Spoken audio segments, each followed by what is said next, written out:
প্রথমে ভাবো আমি কি হতে চাই, আমি কি হব, সেটা আগে স্বপ্ন দেখো। 1 নম্বর।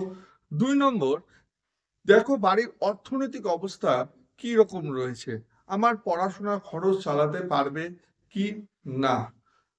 3 নম্বর হচ্ছে আমার আশেপাশে যে আমি নিয়ে পড়তে চাইছি সেটা আছে কিনা, সেই স্কুল আছে কিনা, কলেজ আছে কিনা, আমার থেকে বাড়ির কলেজের দূরত্ব কত বা স্কুলের দূরত্ব কত, ভালো টিউশন পাওয়া যাবে কিনা, টিউশনের সমস্যা আছে কিনা, সেটা ভাবো। তারপর তুমি মেন ডিসিশনে আসো। দেখো, আমাদের ভারতবর্ষে প্রধানত 3 ধরনের মাধ্যমিকের পর পড়ানো হয় কোর্স। একটা কলা বিভাগ, একটা বাণিজ্য বিভাগ, আর একটা হচ্ছে বিজ্ঞান বিভাগ।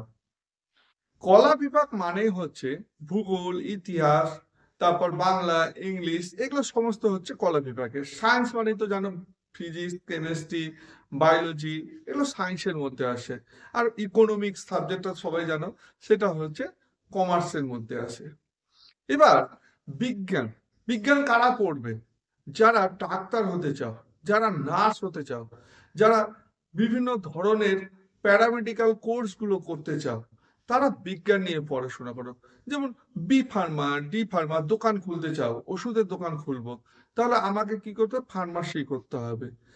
নার্সিং মানে নার্স হতে চাইছো, নার্স, দেখো নার্স সরকারি বেসরকারি সারা যতদিন পৃথিবী থাকবে তার ডিমান্ড থাকবে, কিন্তু বেকার হয়ে বসে থাকবে না, সেটা ভাবতে হবে আমি এই কোর্স করলে বেকার হয়ে থাকবো কিনা।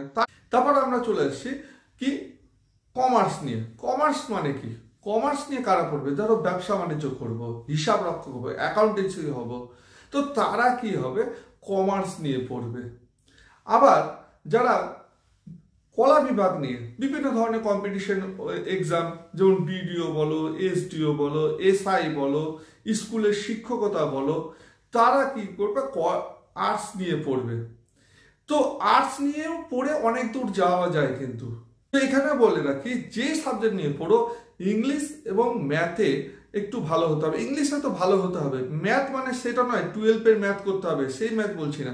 বিভিন্ন ধরনের কম্পিটিশন পরীক্ষায় ম্যাথগুলো সার্চ করবে, সেটা সবাই পারবে, কিন্তু ইংলিশ কিন্তু তোমাকে পারতে হবে। এবার দেখো, শিক্ষকতা যদি করো তাহলে আর্টস কমার্স 3টে সাবজেক্ট থেকেও শিক্ষকতা করা যায়। তারপর আইনজ্ঞ হতে পারো, জব রয়েছে, তো আমি ফটো তুলতে পারি, ফটোগ্রাফ হবো। আমি অভিনয় করতে পারি, তাহলে অভিনয়ের জন্য আমি যাব, সেখানে আমাকে সায়েন্স নিয়ে পড়ে কোনো লাভ নেই, অভিনয়ের জন্য আমাকে আগে ভাবো কি হতে চাও, যেটা হতে চাও সেই অনুযায়ী। যেমন আমাকে একটু আগে ফোন করেছিল একজন, ব্যাংকে চাকরি করবে, তো আমাকে ফোন করে বলছে প্রথমে, স্যার আমি সায়েন্স নিয়ে পড়বো, আপনি তো বলেছিলেন। আমি বললাম হ্যাঁ আমি বলেছিলাম, কিন্তু তুই কি হবি? বলছে আমি ব্যাংকের অফিসার হব। তাহলে ব্যাংকের অফিসার হলে সায়েন্স নিয়ে পড়তে হবে? কে বললো তাকে? তাহলে সেই জানে না ব্যাংকের অফিসার বলে তাকে আর্টস নিয়ে পড়লেও হওয়া যায়। তো এই জিনিসগুলো ভুল ধারণা রয়েছে।